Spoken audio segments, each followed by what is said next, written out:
Hay novelas que su impacto cultural simplemente trasciende el momento que fueron escritas, que inspira a generaciones muy posteriores, que sus ideas siguen siendo vigentes y El corazón de las tinieblas es simplemente una de esas novelas.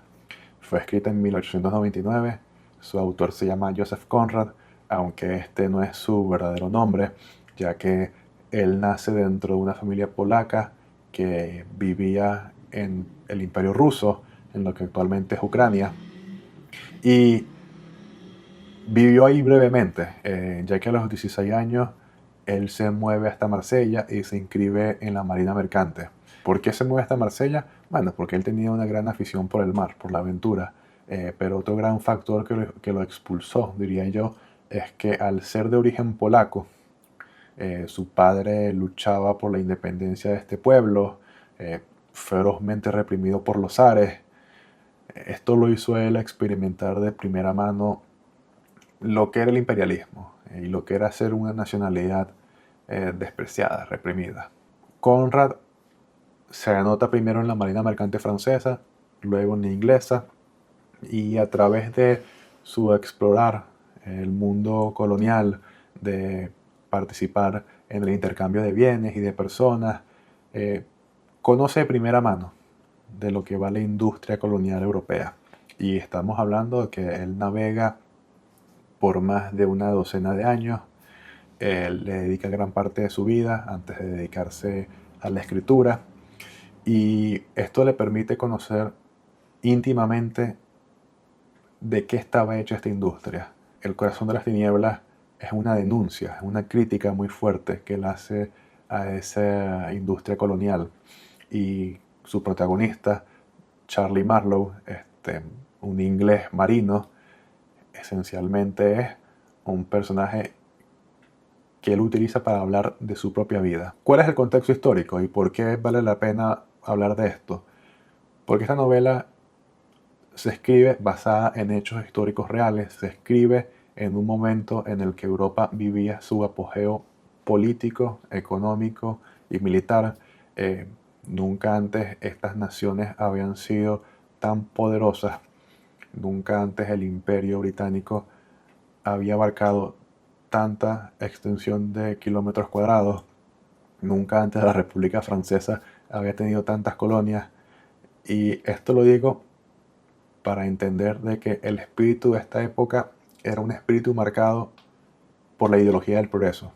En Europa se creía que el mundo estaba encaminado a un mañana mejor, que era una certeza y que esto venía de la mano del desarrollo técnico, de la expansión económica, de los descubrimientos y que esto simplemente se iba a regar por todo el mundo y que era la misión de Europa de llevar a este progreso del resto del mundo.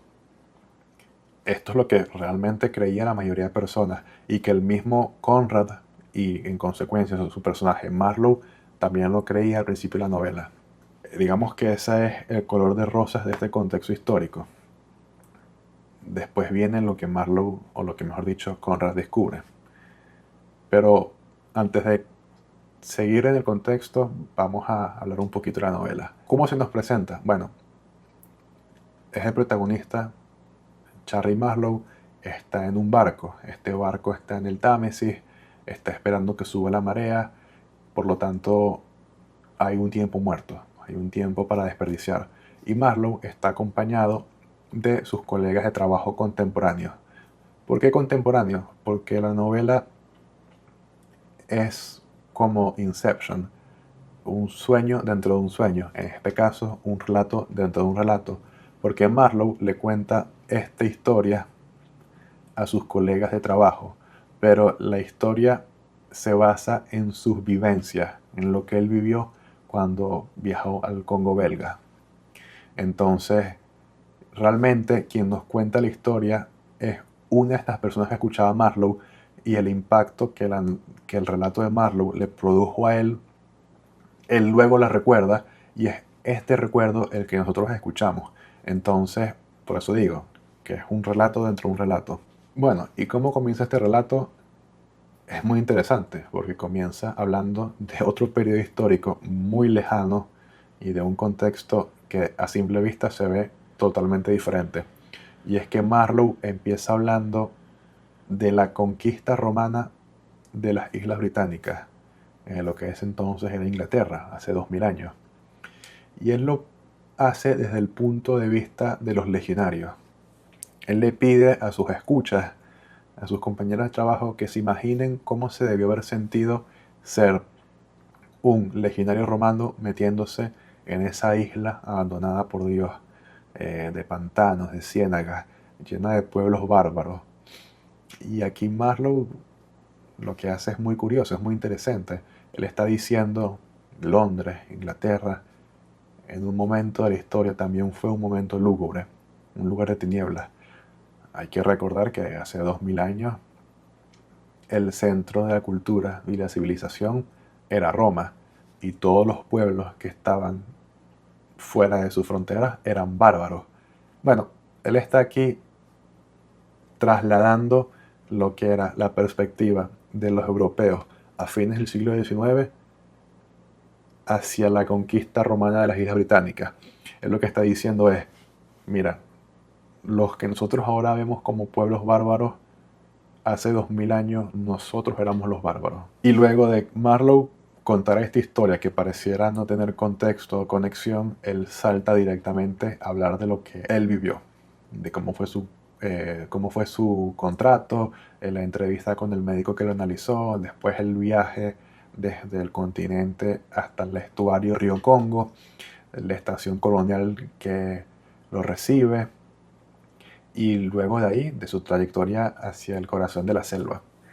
El hecho es que antes de meterme de lleno a hablar de los eventos, no tengo muchas ganas de resumir, quiero más bien hablar de las ideas principales del libro. Marlowe lleva una aventura dentro de una aventura, algo así como la historia del relato del relato. ¿Por qué? Porque esta novela está en dos niveles. Es la aventura geográfica del marinero que se va a lo desconocido, al corazón de la selva, algo que él admite, que él decía que sentía fascinación por ese lugar olvidado, ese lugar no descubierto de los mapas. Y asimismo hay otra aventura, que es la aventura de su trayecto interno, el trayecto dentro del alma humana. Y esto es lo que realmente es sustancial de la novela. A medida que nuestro protagonista se embarca en esta aventura, en el que descubre realmente el corazón de la empresa colonial, en su hipocresía, en su misión realmente saqueadora de recursos naturales, él también descubre de qué están hechos los hombres, de qué es el corazón de las tinieblas. ¿Y de qué manera sucede esto? Bueno, Marlowe llega a la estación colonial donde es despachado, él se presenta ante las autoridades que ahí se suponen gobierna y se consigue con un lugar en absoluta decadencia, se consigue con unos locales totalmente extenuados por un trabajo que no permite ningún tipo de descanso. La imagen que el autor logra concebir de esta estación colonial es realmente vívida. Uno se puede imaginar lo horrible que fue ese lugar. Y dentro de este lugar de decadencia, de suciedad, de desorden y de horrores, está una figura totalmente alejada, que parece sacada de otro mundo, que es el contable de la empresa colonial que contrató a Marlowe. Este hombre de un aspecto pulcro, eh, preocupado por los libros contables que llevan las cuentas de las exportaciones de marfil desde la selva hasta Europa, luce un traje totalmente pulcro. Entonces, aquí se nos vuelve a presentar el hecho de que esta empresa es realmente, o toda esta misión es una hipocresía, de que la misión civilizatoria de Europa hacia sus colonias es algo vacío, que más bien se está ahí por sus recursos. Y Marlowe no se detiene ahí.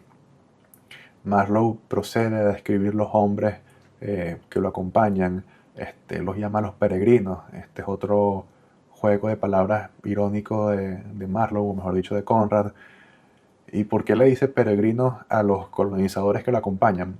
Bueno, y se están burlando de ellos. Está comparando a fieles religiosos que creen en su misión, que creen que tienen un gran objetivo, que hablan de la empresa colonial como algo que va a lograr grandes cosas, pero realmente son hombres vacíos, son hombres vacuos, totalmente amorales.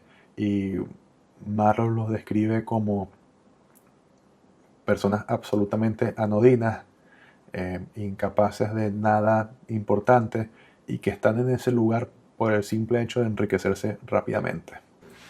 Los acompañantes de Marlowe, estos peregrinos de los que él se burla irónicamente durante toda la travesía, eh, mencionan y hablan frecuentemente del señor Kurtz. El señor Kurtz es el villano de la historia, aunque es injusto llamarlo villano de la historia porque realmente él produce un impacto en el lector y en Marlowe muy poderoso. Él es descrito como una persona increíblemente carismática, con una serie de cualidades que lo hacen como una persona extremadamente superada, culta, capaz de hacer música, conocedora de toda la educación que le hace falta para una persona estar completa, esencialmente como el mejor ejemplar que la civilización occidental podía crear. Y al mismo tiempo se mencionaba constantemente que tenía una misión muy alta, de que él iba a convertirse en una persona muy importante.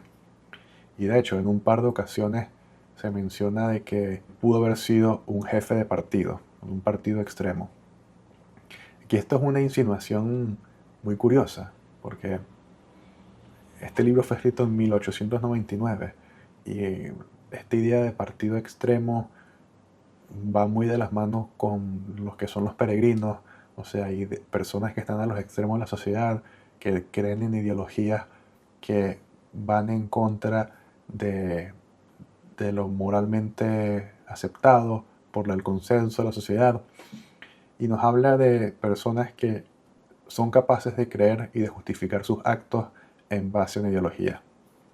Bueno, Kurtz, que está en la profundidad de la selva, en la última estación comercial, es un hombre que se convierte en la persona que más marfil envía al continente, es destacado por su eficacia, su eficiencia, y Marlowe en su viaje lo empieza a idealizar hasta su punto de encuentro. Cuando estas dos personas finalmente se encuentran, es cuando Marlowe finalmente descubre de qué está hecho Kurtz y que descubre realmente lo que es capaz el hombre a llegar.